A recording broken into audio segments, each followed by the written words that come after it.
Brainfeed magazine invites schools for ET TechX from December 5th to 7th at Hightex, Hyderabad. Lagacharla incident national capital దాకా వెళ్ళిపోయింది madam, ఢిల్లీకి చేరింది.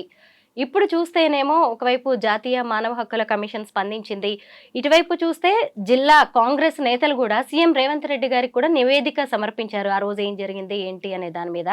ఇప్పుడు కేటీఆర్ గురించి మాట్లాడుకుందాం. కేటీఆర్ ఒక కామెంట్ చేశారు మేడం రైతులకి సంబంధించి, రేవంత్ కక్ష రైతులకు శిక్ష అని చెప్పి. మీరేమంటారు దీని మీద? రైతులు అన్యాయంగా జైలు పాలయ్యారని ఆయన వ్యాఖ్యానిస్తున్నారు.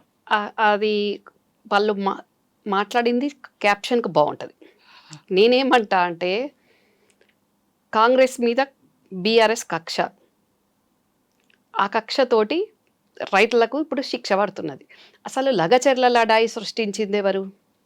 బీఆర్ఎస్ పార్టీ కాదా? ఇప్పుడు అభివృద్ధి జరగాలనుకున్నప్పుడు కొన్ని ప్లేసెస్లో ఫార్మాలు వస్తాయి, ఇండస్ట్రీలు వస్తాయి, రకరకాలుగా వస్తాయి.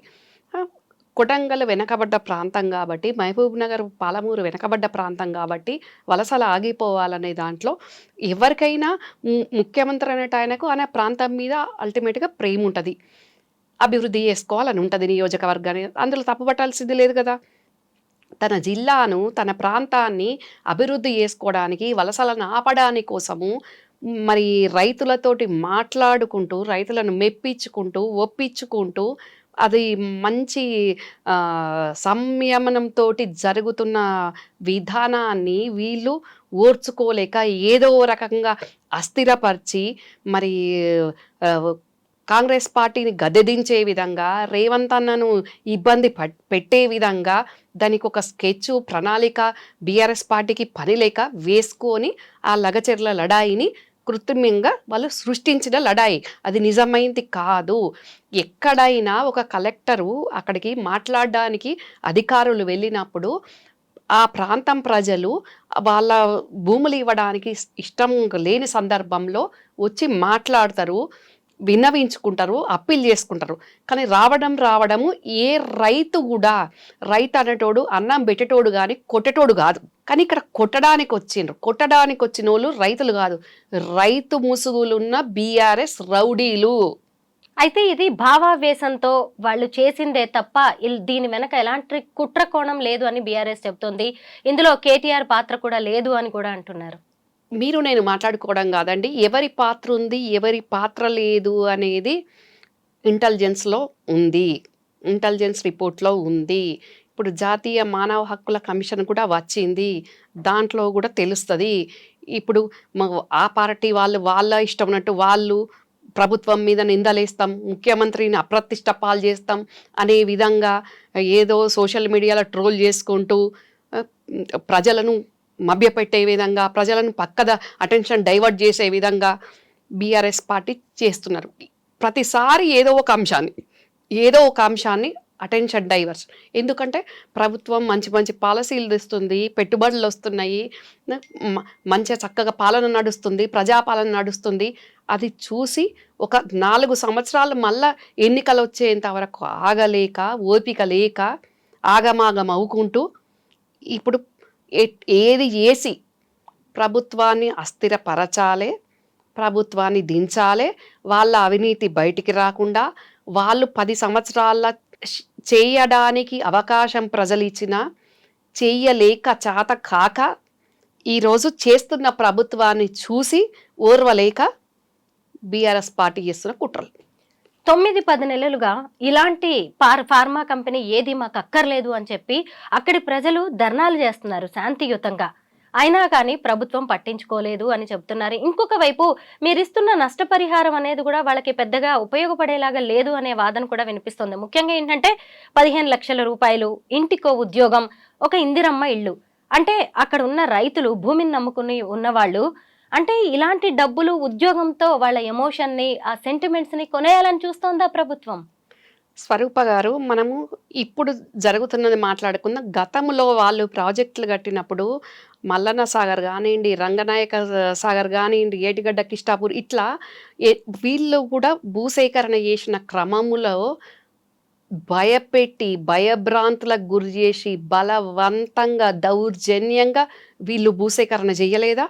అప్పుడు నేను పార్టీ అఫీషియల్ స్పోక్స్ పర్సన్గా మా నాయకులతోటి మా పార్టీ ఇచ్చిన పిలుపు మేరకు మేము విపరీతమైన వర్షం బురదల్లో కూడా టైర్లు ఊరకపోయే పరిస్థితిలో కూడా మేము ప్రజల దగ్గరికి వాళ్ళ దగ్గరికి వెళ్ళినాం.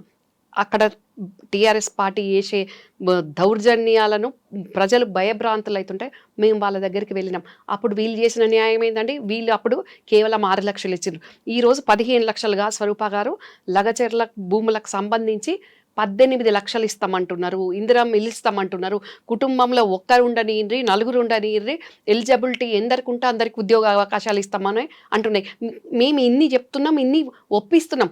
ఈ డెఫినెట్గా ఏ ఇంట్లో అయినా కూడా ఏ కుటుంబంలో అయినా కూడా మనము ఇది నా ఇల్లు నా భూమి అనుకున్నది ప్రభుత్వము ప్రజల కోసము ప్రభుత్వం తీసుకుంటుంది, ఒక రకంగా వినియోగించుకోవడానికి ఇండస్ట్రీ ఫార్మాకు వినియోగించుకుంటుంది అన్నప్పుడు ఇవ్వడానికి ఎవరికైనా బాధనేమి అనిపిస్తుంది. కానీ అయినా కూడా వాళ్ళను మెప్పించి శాంతియుతంగా మేము మాట్లాడుకుంటూ పనిచేస్తూ ఉంటే ఆ శాంతియుత వాతావరణాన్ని చెడగొట్టడానికే బీఆర్ఎస్ పార్టీ ఈ లగచర్ల లడాయి సృష్టించింది.